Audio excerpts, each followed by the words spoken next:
Hello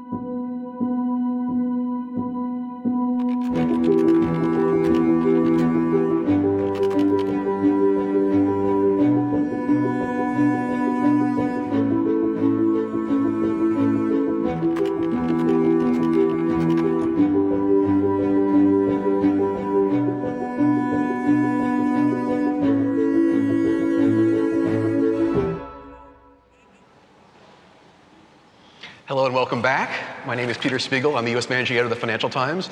I'm here sharing the stage today with Klaus Regling. We were just discussing before this, I think this is the third time we've shared the stage together at Delphi. Hopefully next year it will actually be in Delphi rather here in Athens. But it's very good to share the stage with you again. We're here discussing the future of the international role of the euro, something that Klaus has been working on, frankly, even before the ESM ever existed. So why don't I turn the microphone over to you and for some open remarks, and then I'll ask you a few questions about that topic. Klaus, over to you. Yeah, thank you, Peter. I'm also happy to be here. And we all look forward to Delphi next year. But thanks for organizing this. Yes, the euro. I'm old enough to remember times before the euro started. And I know that we had many crises. Europe's response to turmoil in financial markets was actually the move to euro, which was prepared for more than 30 years. There was the Werner Plan already developed in the 70s in response to the United States leaving the Bretton Woods system. And the risk was that there would be too much intra-European currency moves that would be bad for the single market. So the euro is actually a big achievement. We have had some problems, teething problems the last 20 years, big crisis, and who knows that better than the Greek population, but I think it is a big achievement. The euro, since its creation, is clearly the number 2 currency in the world, in the international monetary system. The US dollar is number 1, and there's a big difference, but the difference is getting smaller. The importance of the US dollar has been declining over the last 20 years. That's very clear. The IMF came out with a blog 2 weeks ago and said the share in foreign exchange reserves of the dollar has dropped by 12 percentage points since 1999 when the euro was created. The aim of the euro was never to replace the dollar. That's sometimes something I read in media, but it's wrong. That was never the intention. But I think as I see this shifts, the importance of the dollar slowly declining, the importance of the euro is clearly number 2 and stable. I think we are moving towards a new international monetary system. And I think that's good. I think it would be good for Europe. And in Europe, it has become more of an issue now. We want to become more independent, don't want too much reliance on the dollar, partly because we don't like the extraterritorial sanctions that US governments impose from time to time. And using the financial system for that is easy because everybody uses the dollar. So that's one motivation for Europe to think more about it. But it would also be good, importantly, for the world economy.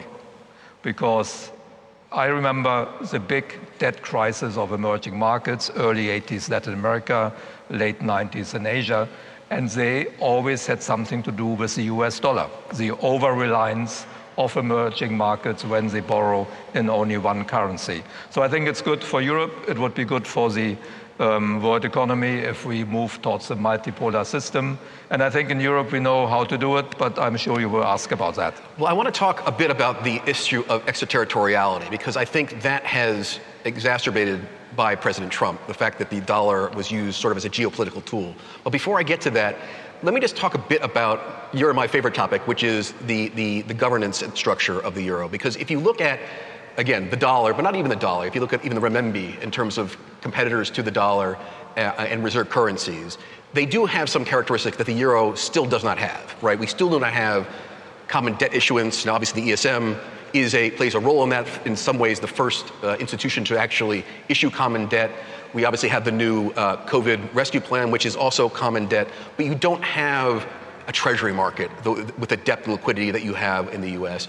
In certain respects, you don't have a deep capital market like you do in New York. Obviously, the Capital Markets Union is an effort to create that. How much of sort of the lack of those other accoutrements, for lack of a better words, that the euro still lacks, holds back the euro, do you think, as an international reserve currency? And do you see that actually changing over the next 5, 10, 15 years? No, I think you're absolutely right. All the points you mentioned are a reason why there's a big difference between the dollar and the euro in the world economy. I mean, there are some ways to measure the importance of the euro where actually we are at the same level. In invoicing, for instance, payments, it's the same amount in dollar and in euro. But there are many other indicators where the euro is clearly number 2, with a big difference of 1 to 3.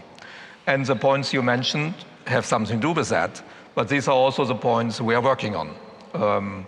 Clearly, the agenda, it's on the agenda to create a full banking union.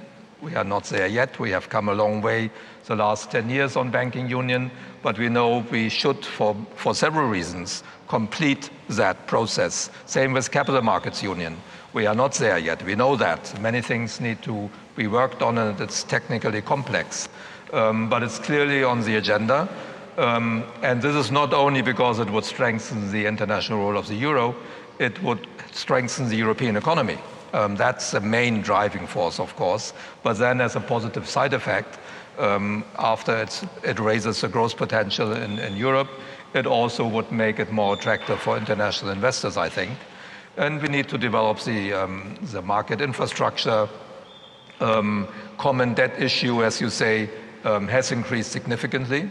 It was never zero before the pandemic, as some people believe. We already had substantial amount of debt issued by the ESM, my institution, but also by the European Investment Bank and a little bit by the European Commission. When you add it up, it was already in 2019, there were 800 billion euro in bonds circulating from these 3 European institutions.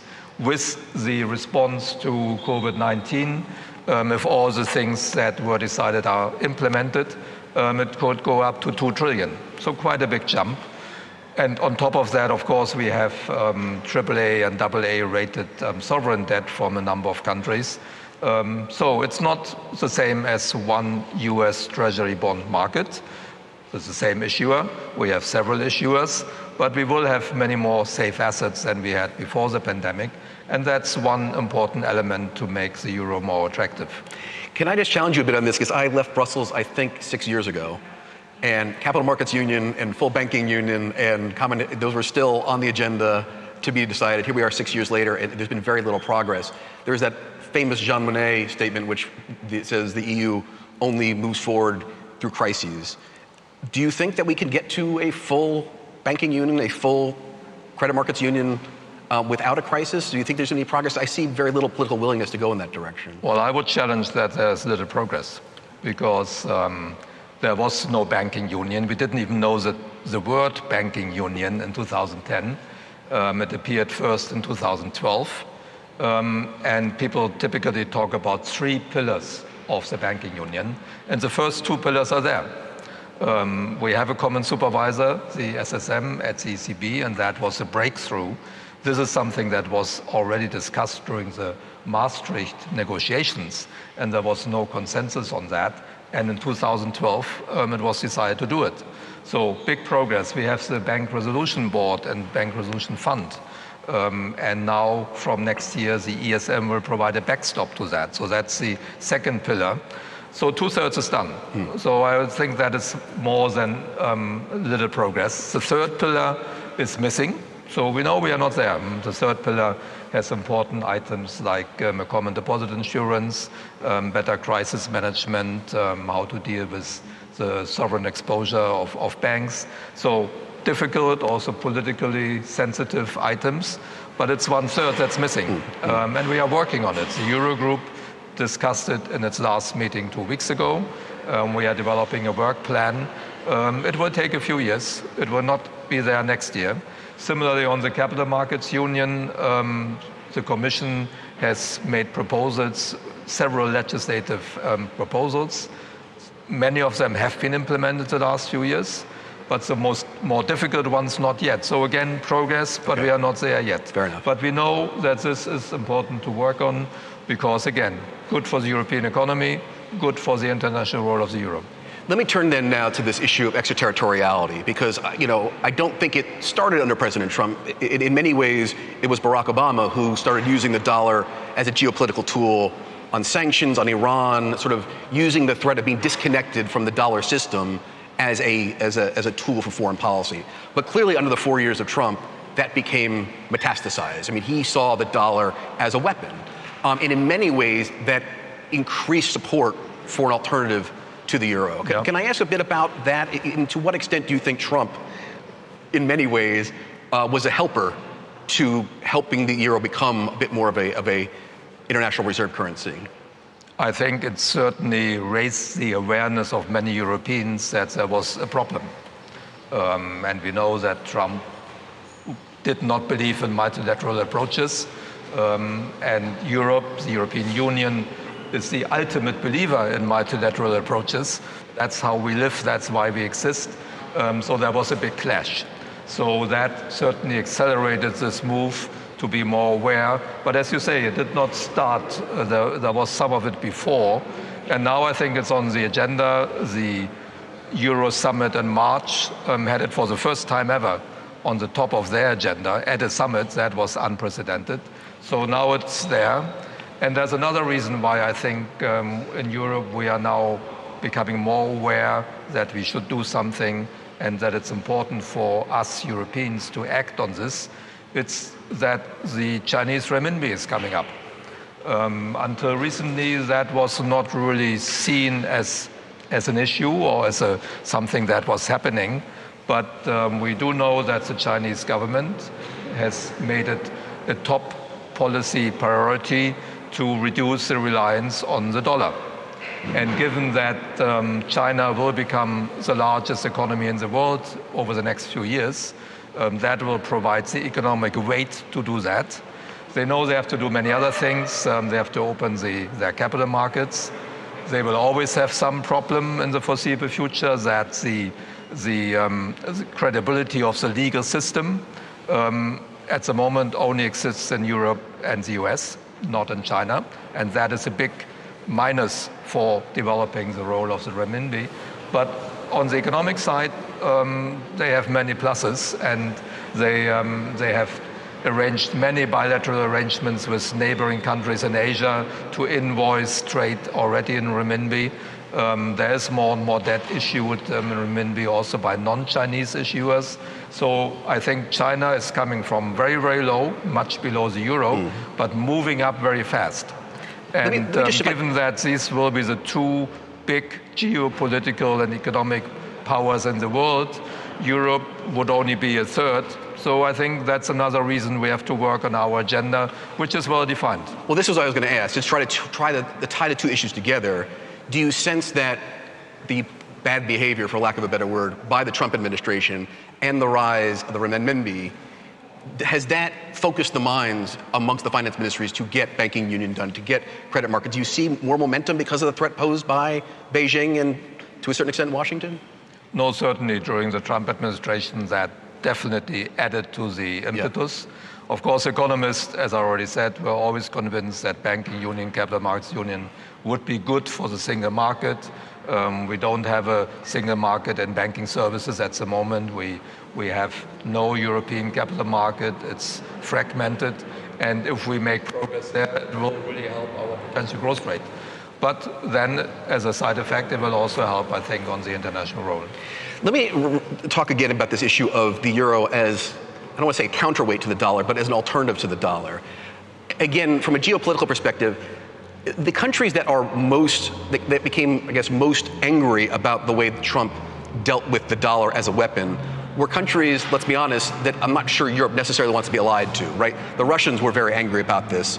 The Chinese were very angry about this. Is there a danger that the euro, as positioning itself as an alternative to the dollar, gets itself slightly sideways geopolitically because it seems to be allying itself with Moscow, with Beijing, against the dollar? Is that a risk? I don't think so, because with the Biden administration, Europe and the US have become closer again, which doesn't mean that we agree on everything. That was never the case looking back over the last decades. So we will continue to not accept extraterritorial sanctions. But we are again on speaking terms, so one can find common solutions. I don't think this particular problem means that Europe is drifting to Russia or China. On that particular point, we may have a common interest, but there are many other areas where the interest with the US economy and the US people, American people, is much, much stronger. Let me ask though, as the euro, as you say, has gained a foothold as a alternative or a secondary reserve currency, there does come some geopolitical, what's the word I'm looking for? Responsibility, I guess. Responsibilities, yeah. To what extent do you think that the institutions of the euro started thinking about the euro in that regard? Does there need to be, I don't want to recommend another institution, but does there need to be a more thinking about the responsibility that comes along with being a reserve currency? Yeah, no, absolutely. I think that's correct. But this is also being discussed. And we saw it during this crisis that was triggered by the pandemic, by COVID-19, that some of that is already happening. For instance, the European Central Bank created many more swap arrangements with other European countries than they had done in earlier episodes of crisis. And that's one of the responsibilities of a reserve currency, to help other countries to get through it. Because out of self-interest, the Federal Reserve, they also do it to help other countries, because that helps the world economy. And if it helps the world economy, it will also help the US economy. So I think that is indeed one of the responsibilities one has to then accept. But I think Europe is prepared for that. Let me ask you sort of a touchy-feely question, which I normally don't do, but try to look 5-10 years down the road. Hopefully you and I will no longer be in these current jobs, we'll be doing something more interesting. But if we were to come back here at Delphi in 5-10 years, and the hope that you have for the euro to become either an alternate or a primary reserve currency is realized, what do you see the role of the euro there? Is it, obviously things like oil are now priced in dollars. Would you like to see oil priced in euros? I mean, what does the world look like in which the euro is actually on par with the dollar as a reserve currency? Yeah. So first, to get it right, it will not be the primary currency. I don't expect that, not even in 20 or 30 years. So what I see is that there might be the three currencies, dollar, euro, renminbi, of relatively equal importance. And when you look at the economic weight, GDP, trade, that's already there now.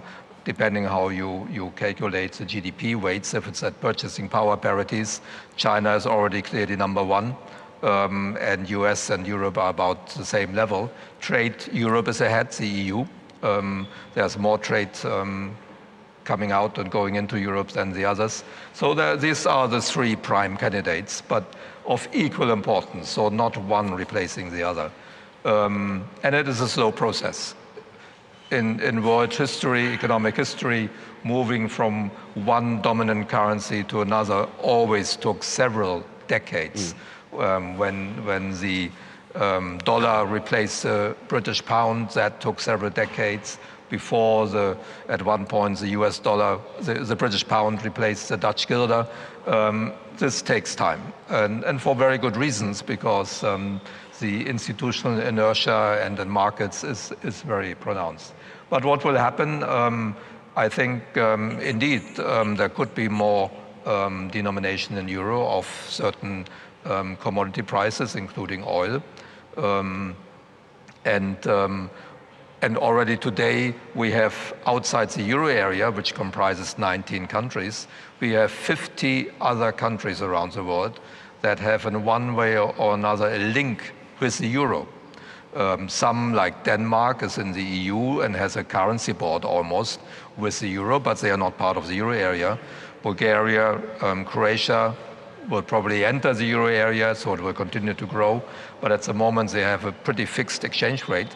And there are many other examples of that. So that's another way. And then the question is whether other countries around the world will denominate some of their bond issues in euro. China started doing that, for instance, 2 years ago. They issued their first sovereign bond in euro. And that's what I mentioned in the very beginning. think if more emerging markets can rely on, let's say, 3 currencies, Yep. and I'm not excluding there might be a 4th one day from Brazil, for instance, or India, if they get out of the pandemic and develop their economy well, but it's mainly 3, could be 4 or 5. If then emerging markets have an opportunity to use these currencies for their borrowing, for their investment, so reducing the reliance on one currency, then they are not hit so much if something happens in the US. If now the US raises or even talks about raising interest rates, tapering, we know there's an immediate impact on many emerging markets. If they relied more on several currencies, that would not be the case. I got a whisper in my ear that we need to wrap it up, but just one last question on this. John Connolly, who was Treasury Secretary under Richard Nixon, once said famously, the dollar is our currency, but their problem, referring to Europe. Your mention of the pound made me think that the reserve currency does come along with the issue of Britain decline and America rise. The suggestion the euro may, in some ways, be an alternate does suggest at some point the U.S. relatively is in decline. I'm curious, as you approach the Americans with these kinds of ideas, now that we're back in peaceful terms with the Biden administration, what kind of reaction do you get out of Washington when you suggest that perhaps the euro can play a role? You spent many years at the IMF in Washington, so you know Washington quite well. I think they also know the numbers, but and the U.S. administration before Trump, and I assume it's the same now, was always in favor of developing the euro, make the euro a strong currency that plays an important role in the world economy. That Chinese is coming up is not, from an economic perspective, not bad for anybody else.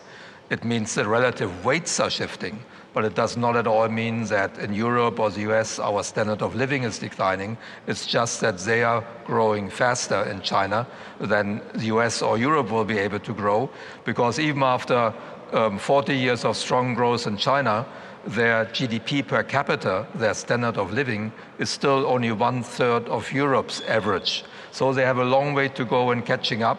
And during this catching up process, necessarily their growth rates will be higher than ours, and therefore their relative weight will continue to grow. And that will also have an impact on their currency.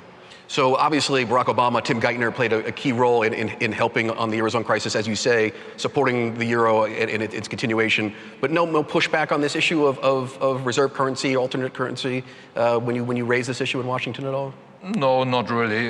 But maybe in those days before Trump, we didn't talk so clearly about it. It has moved to the top of the agenda of policy making in Europe only the last 2 years. Partly triggered by Trump, and partly because we see what's happening in the world around us. And definitely Europe wants to maintain a good, strong place between these 2 superpowers, which are there and they will continue to be superpowers. But we think the European Union, Europe, must play a role in that and be as sovereign as possible. Time is up. Klaus Regling, always good to share the stage with you, and perhaps we'll be back here in 10 years to find out whether your predictions are right. We will check it out. Thank you very much. Back to the studio.